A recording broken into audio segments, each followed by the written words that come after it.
In my previous class,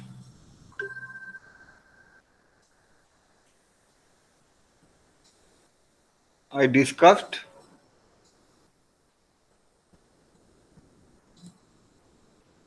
dissolution, dark dissolution. Okay.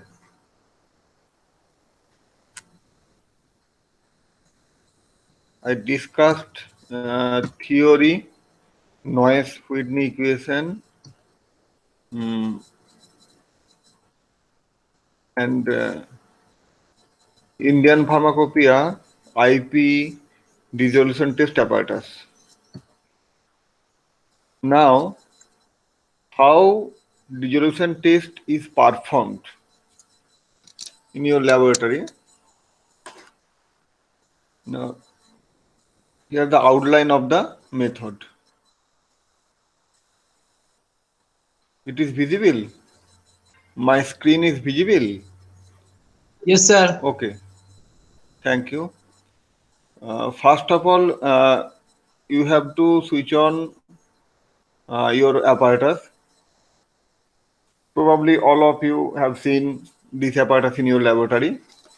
First of all, the temperature of the water bath has to set at 37 degrees centigrade temperature. Okay. Now you have to wait for some time uh, to reach the temperature. Specified amount of dissolution medium is placed in the vessel. There is a vessel for dissolution medium. Your specified amount of dissolution medium. Specified amount means what is specified in monograph of the respective formulation. Suppose aspirin tablet. Okay. If you go to the monograph of aspirin tablet, you will get the volume of dissolution medium to be taken. Okay. As well as you will get the what is the dissolution medium for that particular tablet. Okay. It may be phosphate buffer pH 6.8. It may be phosphate buffer pH 7.4, etc. Or it may be 0.1 normal hydrochloric acid. Okay. So there is a specific dissolution medium for a particular formulation that is mentioned in respective monograph. So you have to take that particular dissolution medium and amount also and place in the vessel. Next, you have to check, after some time, you have to check the temperature of the dissolution medium with the help of a thermometer. It reaches at 37 degrees centigrade or not. Okay. When it reaches 37 degrees centigrade, then you will go, then you will proceed for further process. That's why it is written here, the system is allowed to equilibrate with the temperature. Okay. Not only the temperature of water bath, but also the temperature of the dissolution medium, because you your formulation, tablet or capsule, whatever, or bead or microsphere or nanoparticle, whatever it is, that is placed in the dissolution medium. That's why the temperature of dissolution medium is very much important. Now set the paddle or basket, whatever it is fitted and rotated at specified RPM. Okay. Paddle or basket is fitted and rotated at specified time, specified RPM. The RPM, the paddle or basket should rotate at what RPM, that is also obtained from the monograph. Or you may follow any standard research paper.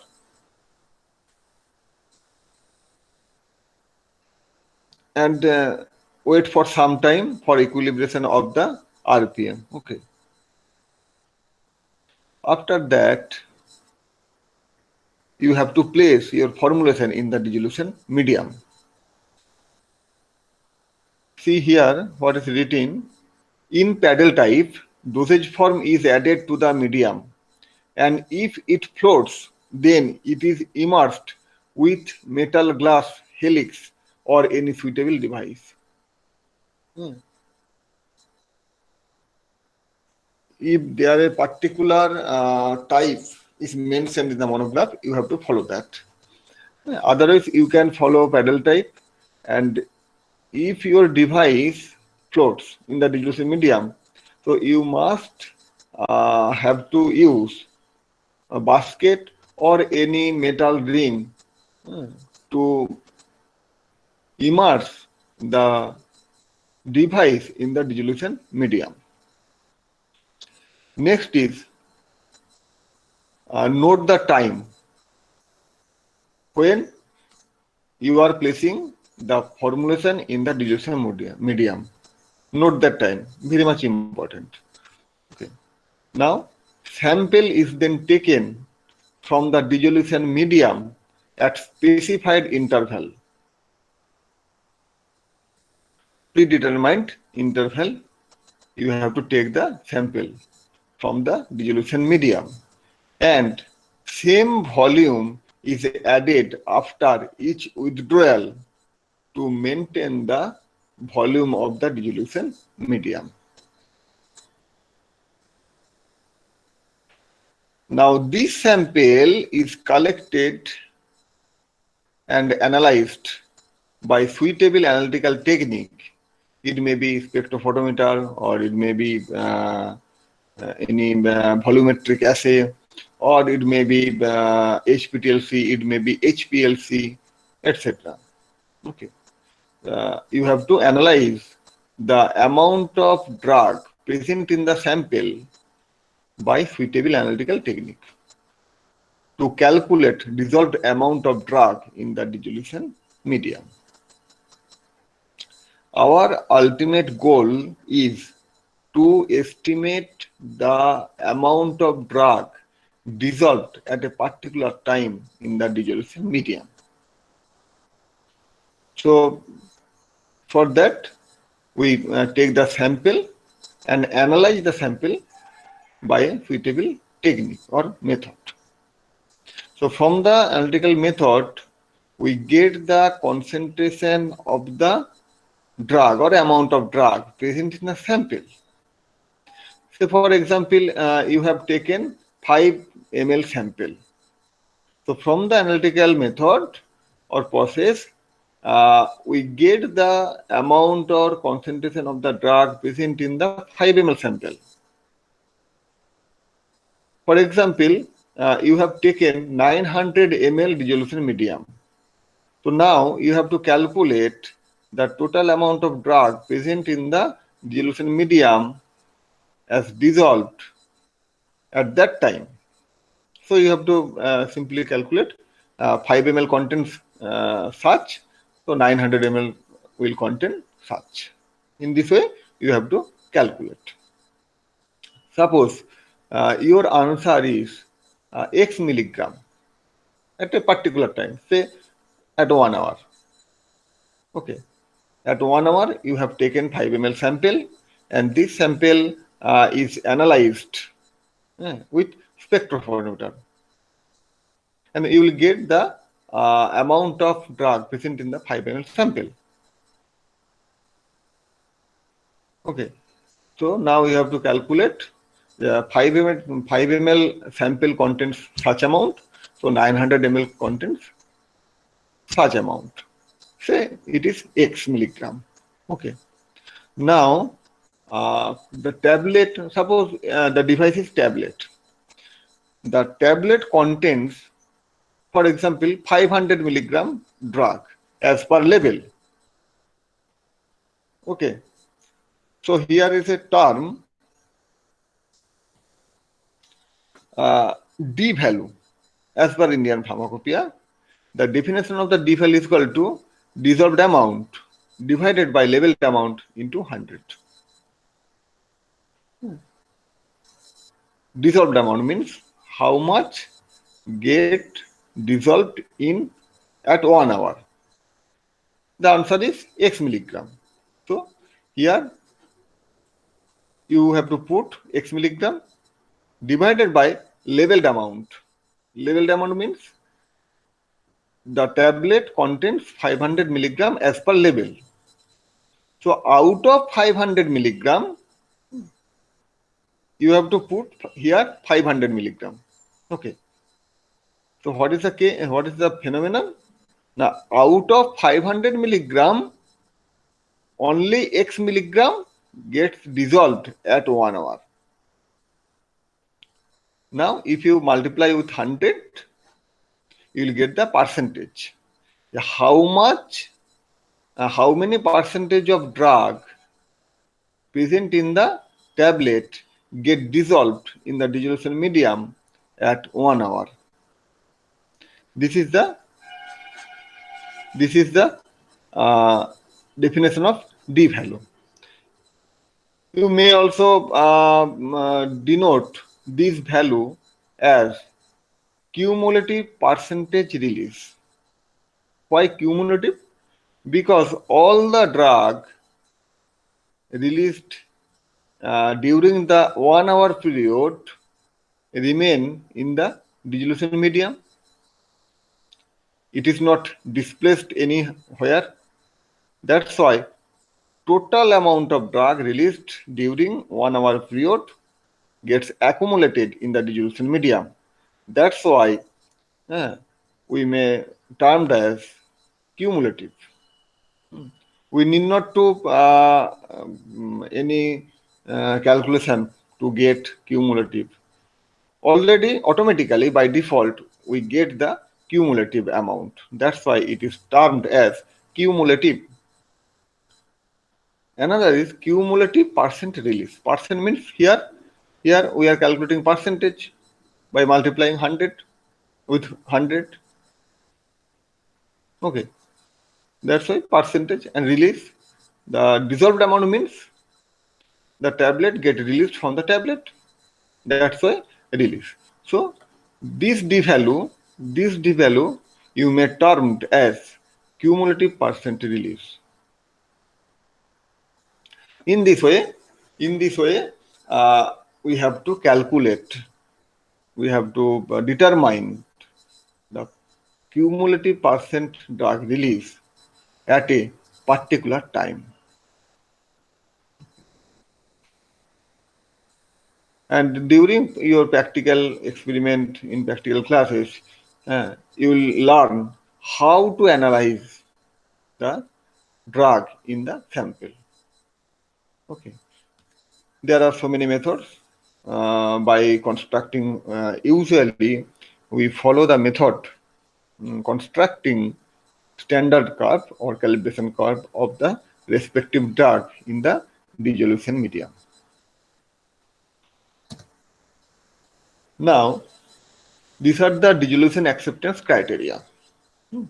From your performance, you will get the D value. Now you have to compare this D value comply with the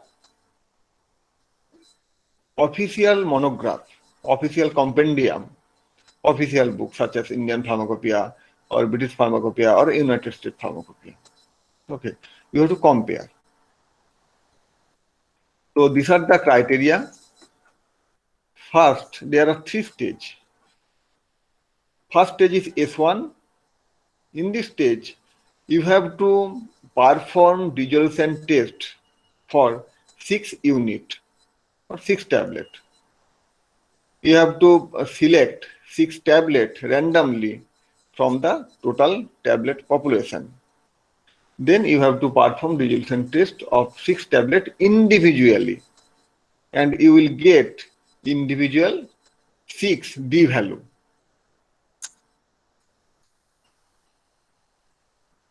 If D value not less than D plus 5%, this D means mentioned in the monograph.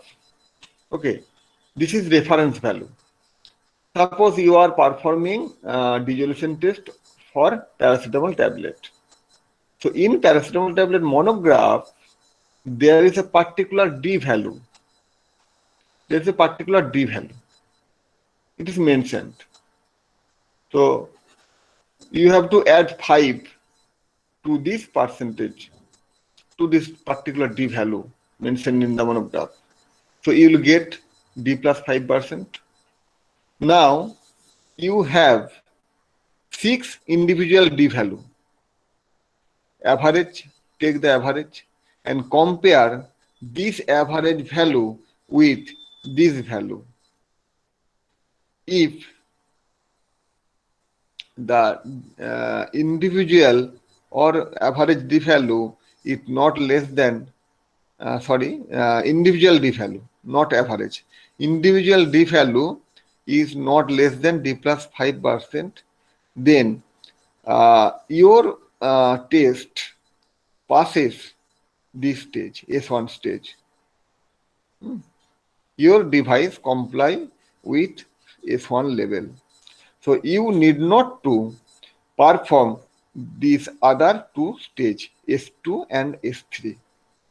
If your result does not comply with this criteria, so you need to perform dissolution test of another randomly selected 6 tablet. Now you have total 12 D value, individual D value. Here in S1 you have 6 individual D value. Now you have another more 6 individual D value. So total 6 plus 6. Total you have total 12 individual D value. Now take the average of 12 D value. Okay. Now this average D value, test D value, either equal or greater than D. This D means reference D mentioned in the monograph.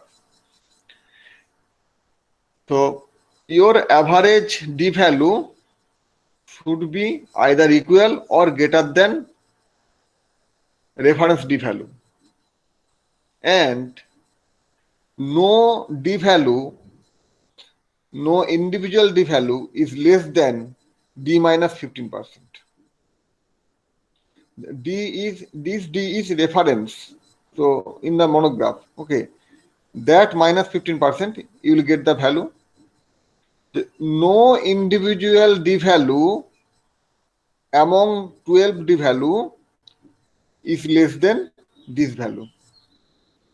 If these two criteria are fulfilled, then your test, your performance comply with S2 stage. Then you need not to proceed further. Okay. Your test will comply and pass. If these criteria are not fulfilled, then you have another chance. That is, you have to perform S3 stage where 12 randomly selected tablets are tested and you will get 12 individual D value. Now you have total of 6 plus 6 plus 12, so total 24 individual D value. Now take the average of this and compare with the reference D value. If average of 24 D value equal or greater than reference D value and not more than 2 dosage unit are less than D minus 15%.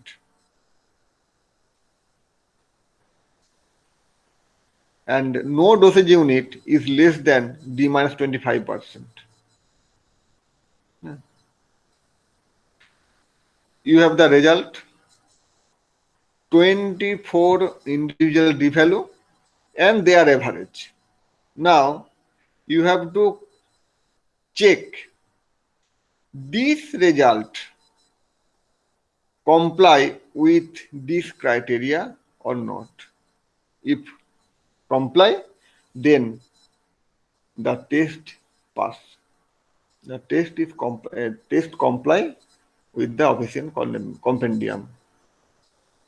But if these criteria are not fulfilled, these criteria do not match with your result, then the test is considered as failed.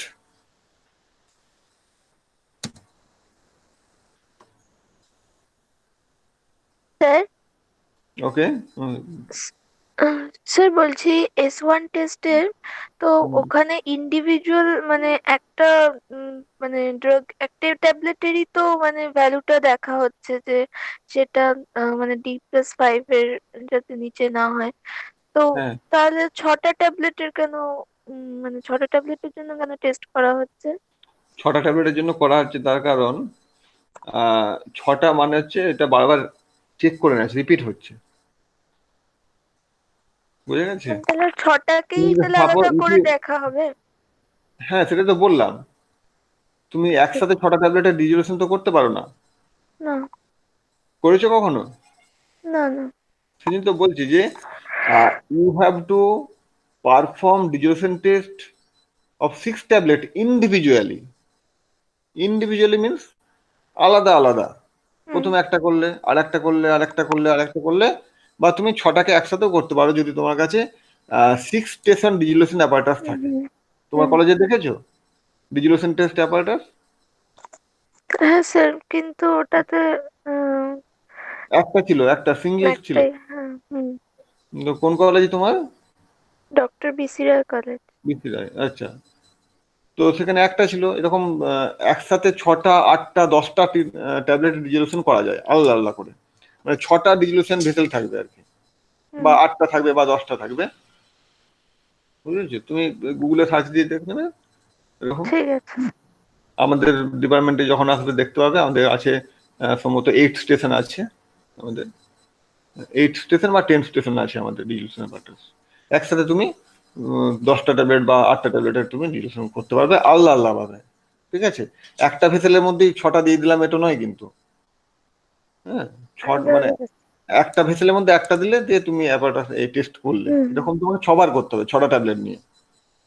এবার তুমি আলাদা আলাদা করে 6বার করতে পারো, আবার একটা টাইমের মধ্যে তুমি আলাদা আলাদা ডিজলিউশন ভেসেলের মধ্যে একটা একটা করে প্লেস করে তুমি একসাথেও করতে পারো। সেটা তোমার, সেক্ষেত্রে তোমার খাটনিটা বেড়ে যাবে আর কি, ঠিক আছে? হোয়াট এভার ইট ইজ, একটা একটা করে 6টা ট্যাবলেটের করা হয়।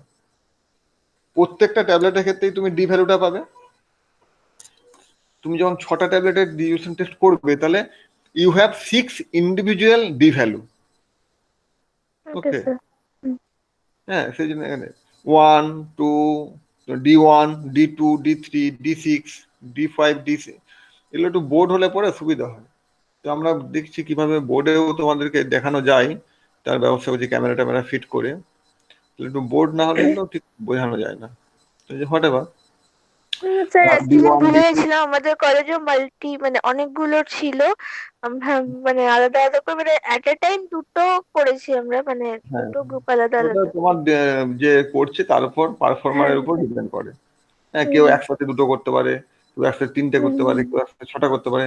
যত করবে তোমার মানে ঠিক সময়ের স্যাম্পেল তুলতে হবে তো। টাইমের জন্য আমরা দুটো আলাদা গ্রুপে হ্যাঁ, কারণ একটা মানুষ একসাথে, ধরো তুমি শুরু করলে একটাতে একটা ট্যাবলেট দিলে 1 মিনিট পরে আরেকটাতে দিলে, হ্যাঁ, তার মানে তোমাকে প্রথম ট্যাবলেটের স্যাম্পেল তুলে আবার সেখানে বাফার দিতে হবে 1 মিনিটের মধ্যে, দিয়ে পরেরটাতে যেতে হবে, খুব প্রেসার পড়ে যায়। সেজন্য এটা হচ্ছে স্কিলের উপর ডিপেন্ড করে এবং মাথা ঠান্ডা করে। একটার স্যাম্পেল অন্যটা ভলিউমেট্রিক ফ্লাস্কে চলে গেলে সেখানে পুরোটাই ম্যাসাকার হয়ে যাবে, তুমি কোনো ইয়ে পাবে না। সবসময় মনে হবে যেন যখন রেজাল্ট মিলবে না তখন মনে হবে যে আমার মধ্যে কোথাও ভুল হয়েছিল, আমি তো অনেকগুলো একসাথে করছিলাম, বোধহয় একটার ঘাড়ে আর একটা চেপে গেছে। সেই জন্য অলওয়েজ শুরুতে তোমার কাজ শেখার সময় একটা করে করাটাই ভালো, বা বড়জোর একটা করে 2 আর 3বার করার পর যখন অভ্যাস হয়ে যাবে তখন বড়জোর দুটো, তার বেশি করা ঠিক নয়। তো বোঝা গেছে আশা করি এখানটা, যে তোমার 6টা করতে হবে, 6টা ইন্ডিভিজুয়াল B1 থাকবে। এবার তার অ্যাভারেজও বের করতে হতে পারে বা নাও করতে হতে পারে, দিয়ে সেই রেজাল্টের সাথে আমার যে রেফারেন্স ভ্যালু থাকবে সেই রেফারেন্স ভ্যালুর সাথে কম্পেয়ার করতে হবে, করে দেখতে হবে যে এই যে ক্রাইটেরিয়াগুলো ম্যাচ করছে কিনা। খুব সিম্পল ক্রাইটেরিয়া, সিম্পল ক্রাইটেরিয়াগুলো ম্যাচ করছে। সে প্রত্যেকটার সাথে রেফারেন্সটা কম্পেয়ার করা হবে না, ছটা করে সেটা অ্যাভারেজ বের করে রেফারেন্সের সাথে কম্পেয়ার করা না, হবে এখানে H2 যেহেতু H3 অ্যাভারেজ এর কথাটা মতো? মেনশন করা নেই, এক ক্রাইটেরিয়া, হ্যাঁ, look at the criteria, no no average term is here, no average term is here, so you have to consider individual value. Individual value, say D1 is not less than D plus 5%. Okay, D2 is not less than D plus 5%. D3 is not less than D plus 5%. In this way, you have to you have to check all this D value, D1, D2, D3, D4, D5, D6. Okay, that's why this stage, this criteria is very narrow. But here, it is somewhat open. Okay, it is flexible. If this criteria is fulfilled, then you need not to proceed further. Otherwise, you have to proceed further.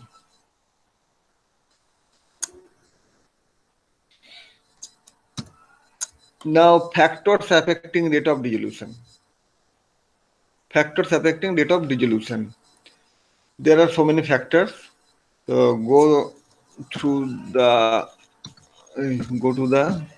Noyes-Woodney equation.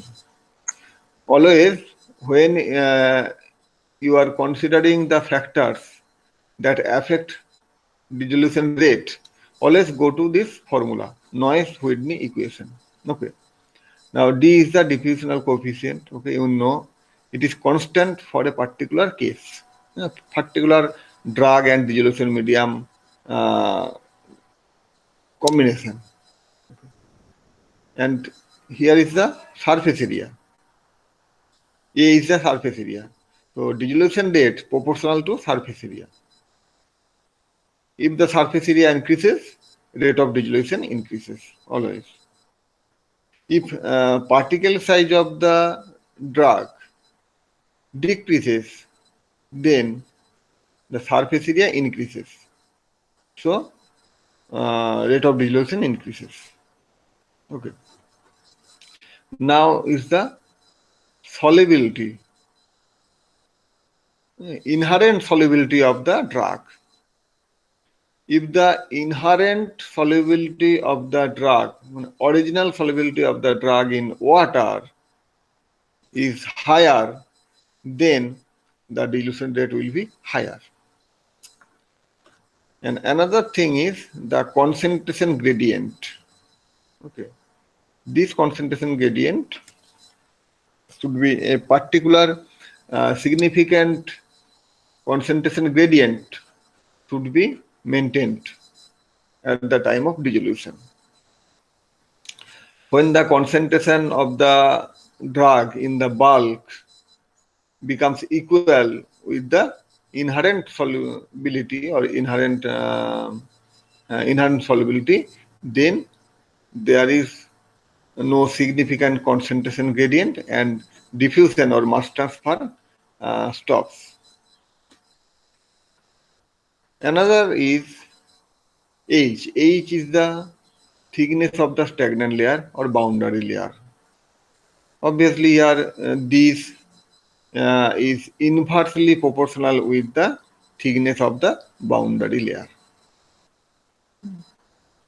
If the viscosity of the medium increases, then the viscosity of the boundary layer will increase. And the thickness of the boundary layer also increases. That's why in this case dissolution rate decreases.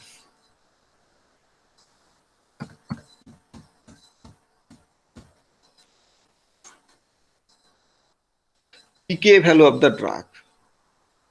It is very much important. a particular drug has a particular pKa value. Okay, that pKa value determines acidity or alkalinity. All of you know that. Okay,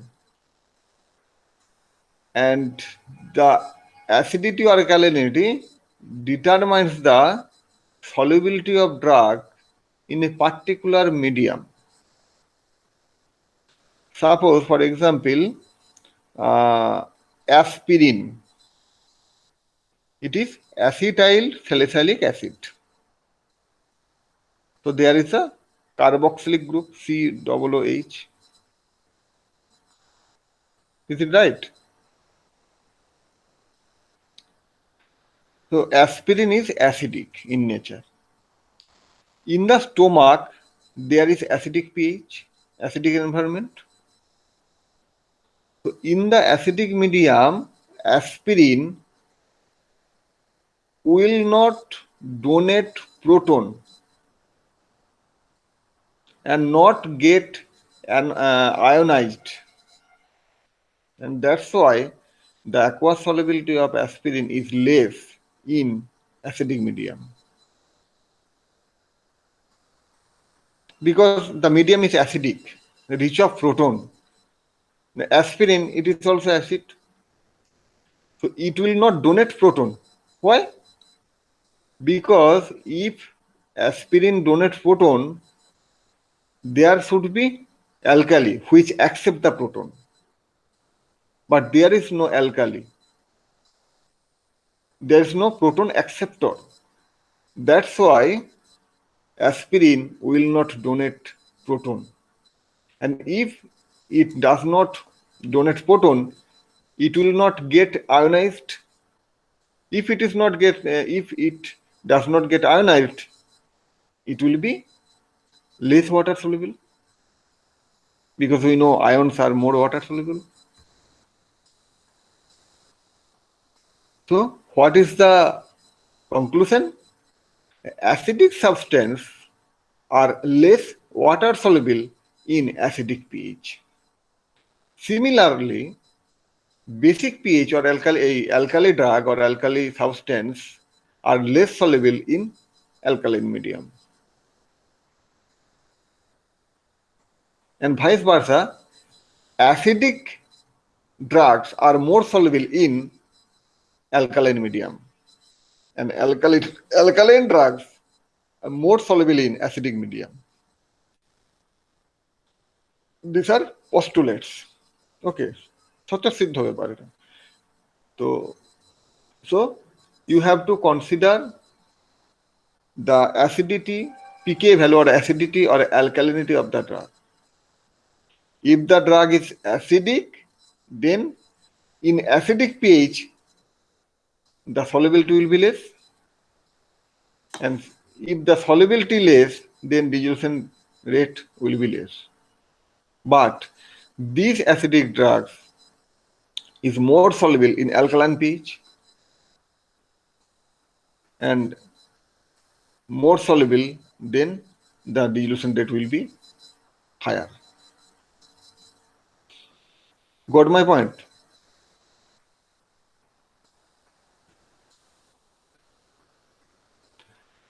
pH of the dissolution medium.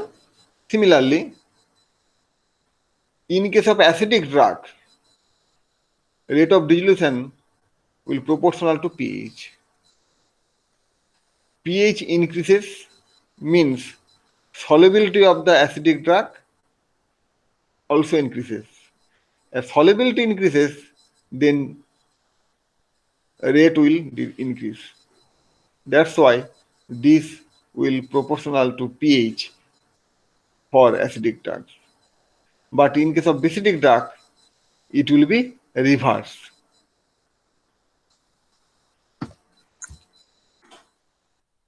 Particle size and surface area already I have discussed.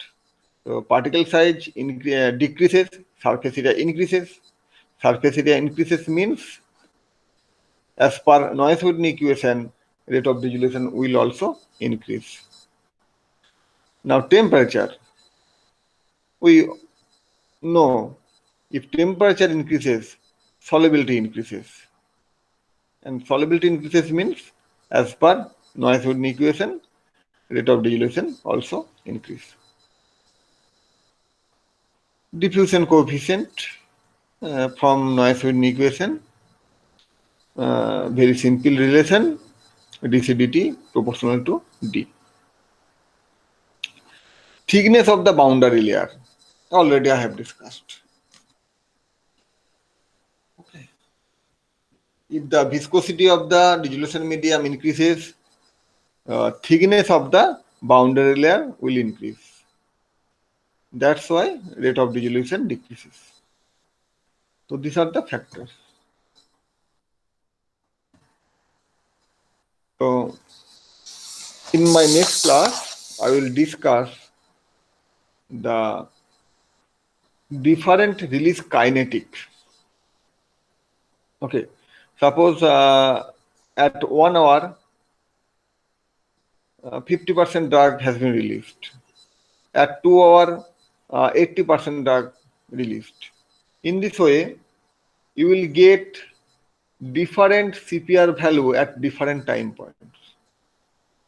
Okay, so there is a rate of drug release. Okay, in case of conventional tablet, the tablet or capsule or anything else are designed in this way so that the device are capable of releasing drug immediately after administration. In case of conventional formulation, okay, the device should release all the drug inside it immediately in the gastrointestinal fluid.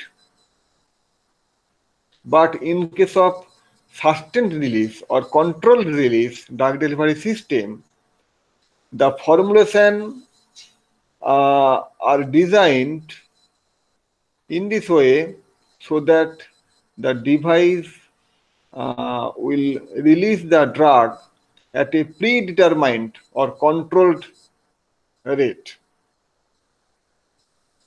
So we have to determine the rate or kinetic of the drug release from sustained or controlled release drug delivery systems. So how can we get the kinetic or rate of a particular dosage form? Okay, I will discuss this matter in my next class. Okay, thank you. যদি কারো কোনো confusion থাকে বা question থাকে বলতে পারো।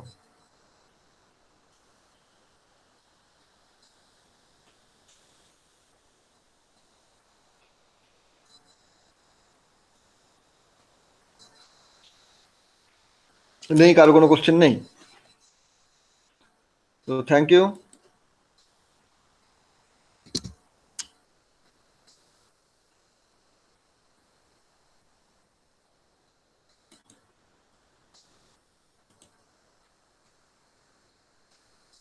Thank you very much. Okay. Do you have next class? Hello. Yes, sir. 12:30. 12:30. Car class আছে? Yes, sir. Amitabh sir. Okay. Okay. Thank you. I will meet you. Okay. Thank you, sir. Thank you, sir.